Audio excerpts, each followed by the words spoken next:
And now, Shenley brings you Gloria Swanson as star in radio's outstanding theater of thrills, Suspense. Presented by Roma, that's R-O-M-A, Roma Wines, for your everyday pleasure. Tonight, Roma Wines of Fresno, California, bring you Gloria Swanson in Murder by the Book, a suspense play produced, edited, and directed for Shenley by William Spear for Suspense.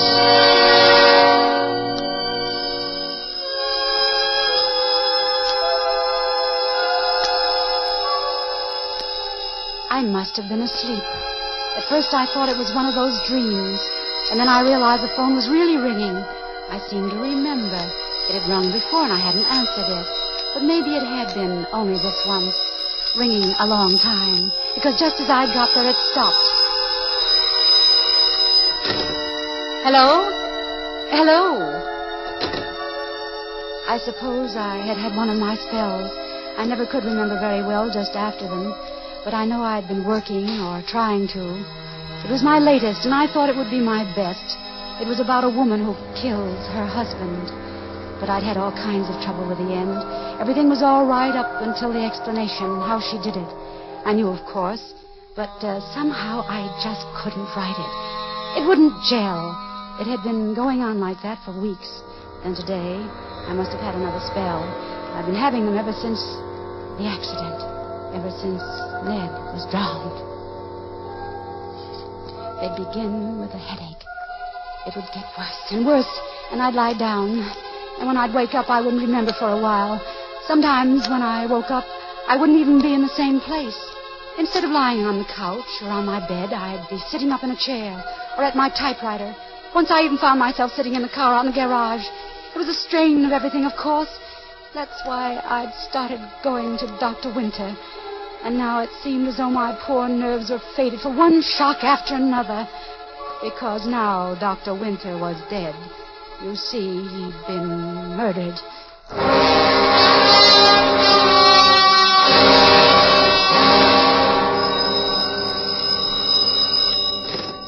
Yes? Emily? Yes? This is Harry Bailey. Where have you been? Why, I've been right here, Harry. Well, why don't you answer your phone? I've been trying to get you all afternoon. I must have been asleep. How's the book coming? Not very well, I'm afraid, Harry. Still stale, eh? Oh, I guess so. I'm awfully sorry, Harry. I know I promised it to you weeks ago, but... Oh, forget it. Those things happen.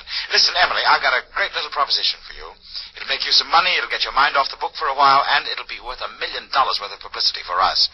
Oh, what's the catch? Well, I was talking to young Hayes. He practically runs the old man's newspaper chain for him now, you know. And he wants you to cover the Winter case for the whole syndicate. Oh. Now, wait a minute before you make any snap judgments. In all the time I've been your publisher, I've never given you a bum steer yet, have I? But, Harry, I'm not a reporter. That's just it. You write it from your point of view, the way it looks to the country's foremost woman detective story writer. The clues, the evidence, how it all fits together. Truth is stranger than fiction and so on. You see what I mean? Well, I don't know. You see, I was a patient of his, Harry. All right, all the better. Famous man murdered in small resort town. Just so happens, famous woman mystery writer lived in same small town. Even was a murdered man's patient. Knows everybody with their first names and so forth and so on. Emily, this will put your name in headlines in every city in the country. I know. That's the trouble. You see, what will Cora say? Why? What's it to Cora? Well, I'll grant you she may have had a slightly exaggerated idea of his importance, but after all, she was his man Friday for the past year. And now to have her own mother, stepmother anyway, writing it all up in the papers and making capital out of it. Oh, don't be silly, Emily. Somebody's got to write it, and you'll do it with sympathy and honesty and understanding. That's the greatest thing that could happen as far as getting a fair break in the papers is concerned. And it's a chance in a lifetime for you, Emily, no kidding. Oh, I'd like to. As I say, all right, Harry, I'll do it. Atta girl. Listen, I'll have Hayes drop the contracts right away. Anything you say, Harry. Swell. I'll be in touch. Night now. Good night, Harry. Hello, Mother. Oh, hello, darling. Who is that? Harry Bailey. He wants me to cover the Winter case for the Hayes Syndicate. He what? I told him I would. Oh, Mother. Oh, Mother, how could you? Why not, Cora? Because Because it's bad enough that he's dead without dragging it through the papers all over again. But it will be in the papers anyway, darling. And as Harry says, at least I can give it sympathy and understanding. Sympathy and understanding. Why, Cora. Please, Mother. Please don't do it. Stay out of it. We'll only get more heartaches out of it, that's all. Why, Cora. You know, you almost sound as though you were afraid. Are you afraid of anything? Afraid? All right, then maybe I am. Maybe that's just what I am. Afraid.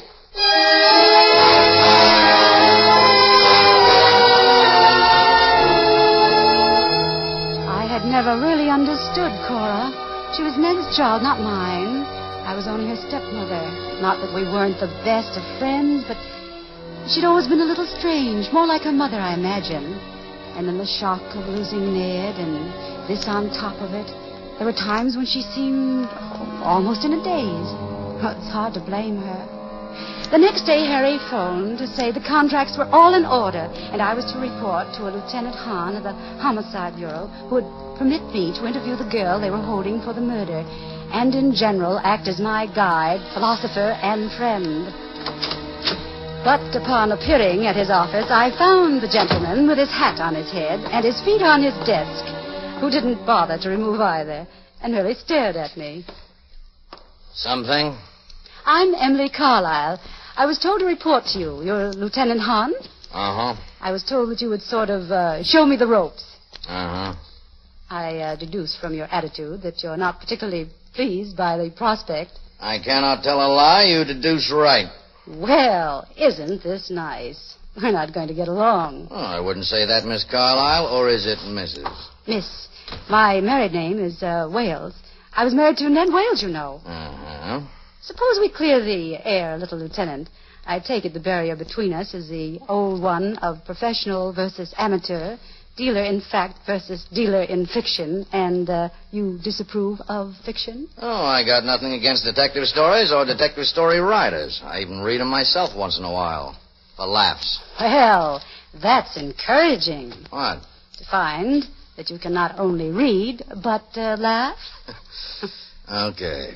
Then just what is the difficulty, Lieutenant? I don't like to see people tried in the newspapers. I have no intention of trying this girl.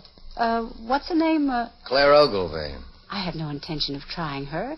All I want to do is present the facts, tell the story. Mm-hmm. Well, I guess you want to see her, don't you? Among other things, yes, unless, of course, you have something better to do. No, you're my assignment from now on. I'm in the doghouse. Well, I can think of less appropriate places. Okay. Why? Well, this is a big case. National sensation, special prosecutors, hullabaloo in the papers, special feature writers like you. Yes? And I'm in a minority of one around here, so nobody likes me. Stop being cryptic, Lieutenant. What are you driving at? They got a big thing on their hands, and they want a conviction. I don't agree. About what? About the girl. You see, I think she's innocent.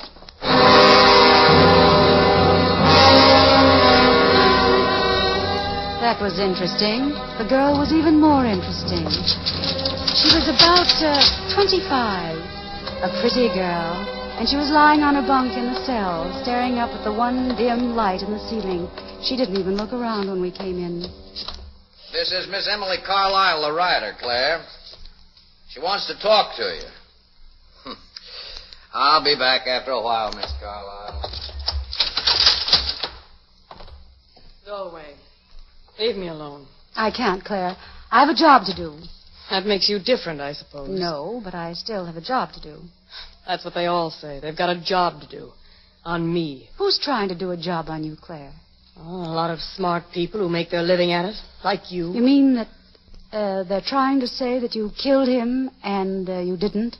I loved him, you fool. Why would I kill him? Why would I kill him? Why did you confess to killing him? He was dead, wasn't he? What difference did it make? That's what they wanted me to say, so what difference did it make? Then you didn't kill him? All right, I killed him. That's what you want me to say, too. All right, I killed him. I don't want you to say anything, dear. I just want to know what happened. He was killed, murdered. That's what happened. They say you quarreled with him. I dug my nails into him. I wanted to hurt him. There was blood on my dress, and so I burned it, and they found that. Then when I'd heard what happened, I ran away, and they found me.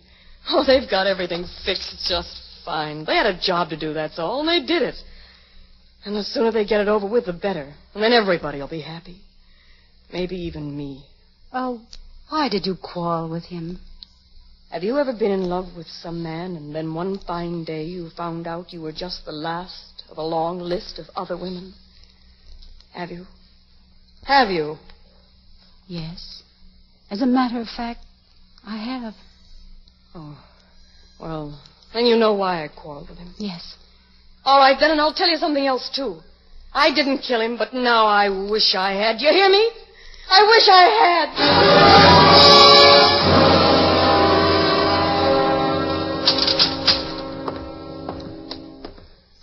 Well, I suppose she told you she killed him, and you believed it. First she said she had killed him, and then she said she hadn't. You didn't answer the second part. She indicated you have certain evidence. Okay, come in here. Now, the DA's got the original sample, but the picture should give you a rough idea. What's that? Piece of a dress that was found under the bed. They matched it to the dress she burned, more or less. And, what's the plaster thing? Cast of tire marks. Don't you read Dick Tracy? Oh, I've used plaster casts of tire marks myself in my books, but, they look a little vague. They are. You know something, Lieutenant? I am inclined to agree with you. About what? About the girl. I think she is innocent. Oh, so you can write it from the whodunit angle, huh? Less asperity, Lieutenant, if you please, and a little more attention to detail. By the way, why is everyone so anxious to believe this particular girl did it? Because they think they can make it stick. Why look further? Because it's good for them. They make their reputations that way. Just like your boss makes circulation. Let's face it. You and I know what Dr. Winter was like. There must be a dozen girls in this town who have just as much reason for killing him as this one. For what I said. As for the confession, she's obviously an hysteric. Any good alienist could break that down. Said that, too. And as far as this stuff, I don't know much about tires, but this dress pattern is as common as a cotton handkerchief. There must be 50 of them within a mile of where we're standing right now. Same goes for the tires. I've told them all that. And there must be something wrong with your methods, Lieutenant. Now, what do we deduce from all this? I'll tell you what I deduce. What? There's a woman who's killed a man in this town. A murderess. A murderess that's still on the loose.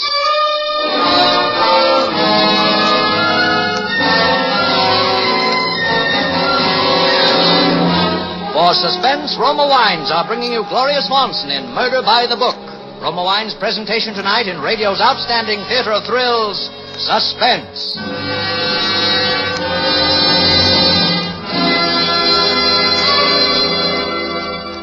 Suspense, radio's outstanding theater of thrills, is presented by Roma. That's R-O-M-A, Roma Wines.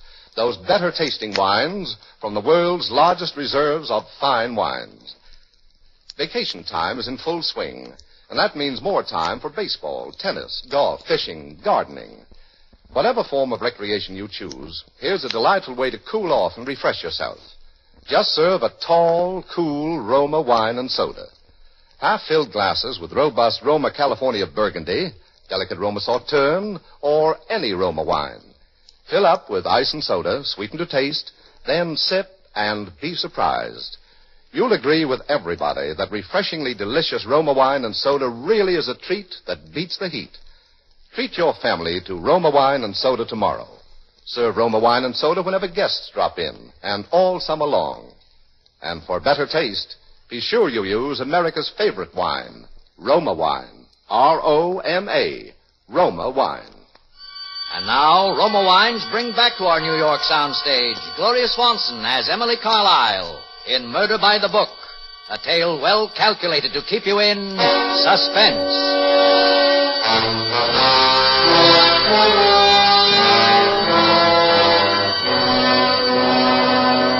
At first, I was quite excited about the whole thing, about covering a murder case, I mean.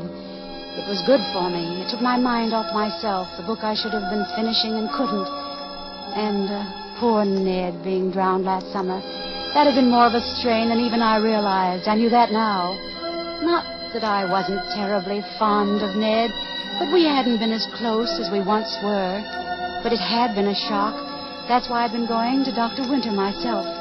He'd as much as told me that the spells I had were a direct result of what happened to Ned. Oh, it shows you how tiny and yet how strange our little world can be here. Here I was, writing up the case of Dr. Winter's murder for the newspapers. Of course, right away I discovered that the evidence against the girl they were holding was all circumstantial, and Lieutenant Hahn got me prints of the pictures. A piece from the dress they said she was wearing, and the tire marks. And I went out to do a little checking of my own. First I went to Gorman's department store. Actually, it's the only real store for women's things in town. Well, Miss Carlyle, long time no see, eh? What can I do for you? I was wondering if you could identify a dress for me. A certain dress? A dress? Why, sure. What kind of a dress you have in mind? No, I don't want to buy one. I just want to find out about one. A particular dress. This dress that this picture was taken of. That's only a piece of it, of course. Oh, that? Yes. You've sold quite a few of them, haven't you? Say, I hear you're going to write up this winter case for the papers. That right, Miss Carlyle? Why, yes, I am. As a matter of fact, this dress... I know this dress, all right. We had them last spring, sold like hotcakes, 4 dozen of them. Did you keep any record of who you sold them to? Could I get a list? No. No complete record. Mostly cash sales, you know. Made up a partial list, that's all, a partial list. Well, that's what I want. That's better than nothing. Going into competition with the police department now, huh? No, I'm trying to help them, Mr. Gorman. If you'll give me... You better see them about that yourself, then. Lieutenant Hahn. Gave him the list 3 weeks ago. You better see him. Oh, I didn't know he had one. He never told me. Cops don't always tell everything they know, eh? You go see Lieutenant Hahn. He's the man you want to see, Lieutenant Hahn.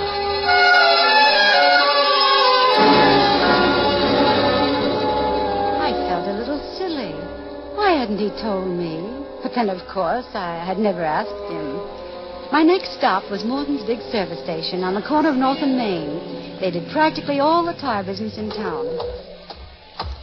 How'd do, Miss Carlyle? Fill it up? Why, yes, I guess so. Oh, but I wanted to ask you something. Sure, Miss Carlyle. What is it? Well, you see this thing? It's the imprint of an auto tire, and I Oh, wanted... from the winter case, huh? The cops was already in here. I heard you was working on the case, Miss Carlyle. In a way. And I was trying to find out about this tire, Well, that tire, ma'am, that's a 616 Goodstone. It's pretty new, too. You can see from this middle tread here, you see. I don't see how anybody could prove much by this here. Do you sell many of these? What did you call them? 616 Goodstone. Oh, yeah, plenty. That's what I mean. I don't see how you could prove much with that there tire. You find them on all kind of cars. I know, but... Look here, you got them on your own car, Miss Carlyle. Same kind, 616 Goodstone. Almost new, too. You see what I mean? Oh, yes. Yeah, I see. Yeah, plenty of them kind of tires around. Hey, you want that tank of gas now, Miss Carlyle? No. No, thank you. Never mind.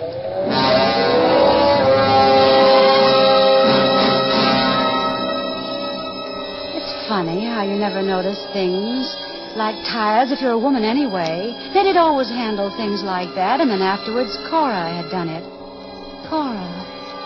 And of course, as the boy had said, there were hundreds of tires like it. Hundreds. Cora wasn't home yet, and I wandered around the house and tried to think, but I didn't get very far. I was afraid one of my headaches was coming on. I decided to try and write my first article. But when I sat down at the typewriter, I remembered I hadn't put the cover over it the last time, and it was all dusty. I went to the broom closet and rummaged around in the basket we keep there for old rags.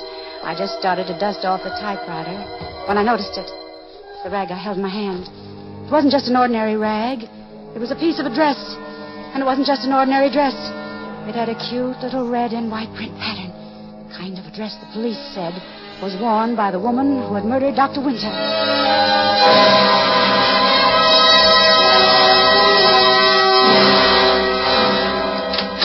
It was then I heard Cora coming in. Instinctively, I thrust the rag, which was in my hand, into the desk. Mother, you home?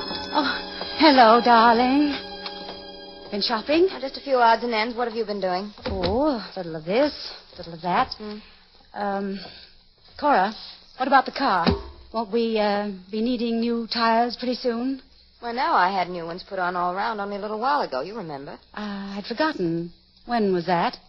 Oh, 6 weeks ago, anyway. Then it was Before? Before what?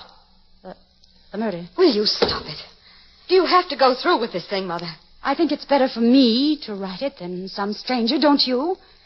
If you wish. But it's so different from what happens in stories.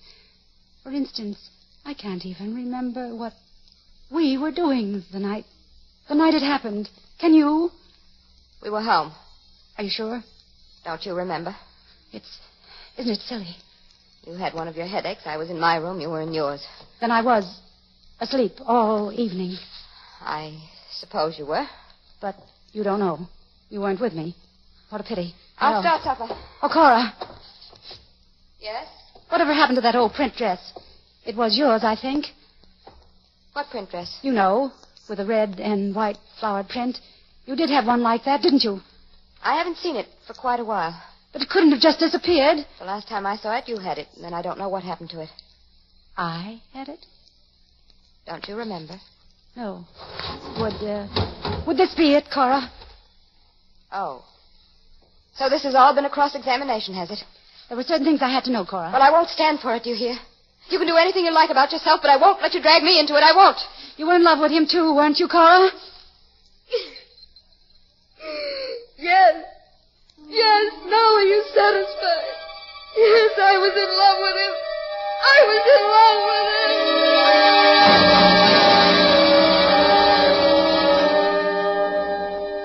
him. When I woke up, the sun was shining, and I was lying on the bed in Cora's room, and Cora was gone. I made some coffee, and then I went down to see Lieutenant Hahn.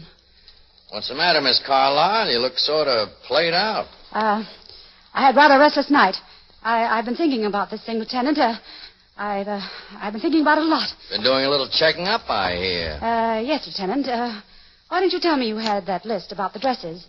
Was it because you knew that someone in my house had bought one of those dresses? You're speaking of your stepdaughter, Cora Wales. Yes. We did know it, of course, but we knew the same thing about a couple of dozen other women. It didn't make much difference. Oh. Got any new ideas? Look, Lieutenant, I've been writing a new book, or trying to, about a murder. A woman who kills her husband.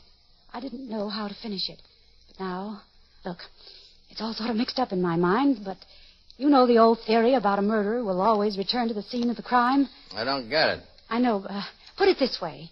If someone killed because the person they killed knew something, they'd have to kill anyone else who knew that same thing now, wouldn't they? You still going on the theory the Ogilvy girl's innocent? I know she's innocent. You know? Well, that's pretty strong talk, Miss Carlyle. Well, call it woman's intuition. Call it whatever you like. I just know that there's someone... Look, Miss Carlyle, maybe I had you wrong yesterday. I can see you're not kidding about this thing. Not that I pretend to know what you're talking about, but if you've really got something, you better tell Papa. No, I can't. You say you think somebody's going to come back to the scene of the crime. I don't know. I don't know what I think. I just know that... Look, Miss Carlyle, I don't like it. You're upset and you're frightened. No. I want to help you. No, I have to do this my own way. Do what? I don't know. Well, I can't very well use a rubber hose to get it out of you. But I just want you to remember that whatever I do, it's part of my job. What? What's part of your job? To see that nobody else gets killed around here, including you.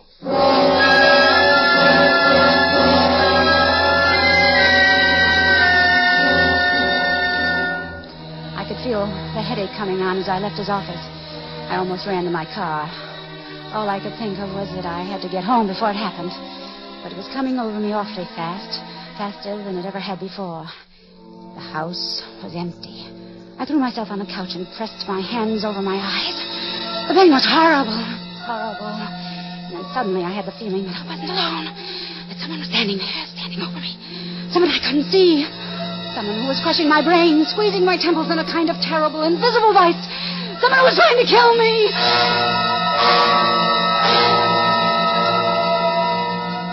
I was having a dream. Another of those horrible dreams. I was dreaming that I'd gone upstairs to Cora's room, and she was there packing her things. She didn't see me or hear me, and I crept into the room very softly. It seemed as though I had a heavy poker or something in my hand. I crept up very softly behind her. I raised the poker, and then she whirled around. She saw me. You knew it wasn't an accident, didn't you? You knew he didn't just drown. You knew I killed your father. I pushed him. And when I went to Dr. Winter, he found out, too.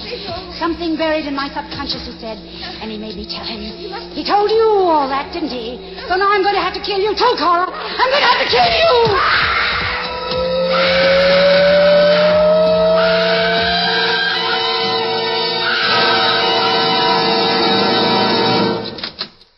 All right, Miss Carlyle, all right. You better come along now.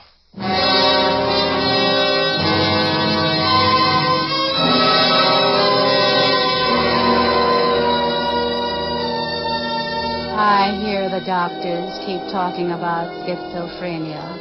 That's a double personality, you know. They seem to think I did all those things without even knowing it. Drowning Ned. Trying to kill Cora. That's what the spells were, they say. The other personality. Like Dr. Jekyll and Mr. Hyde. But I wish I could talk to Dr. Winter. I went to him first about the spells. He said he could cure me if I told him the truth. Only, of course, I can't talk to him now. He's dead. I killed him.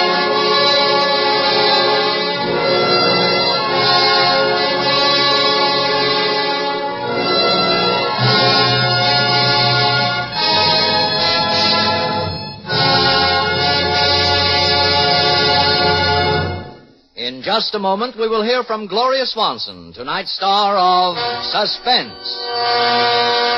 Presented by Roma. That's R-O-M-A, Roma Wines, America's largest selling wines.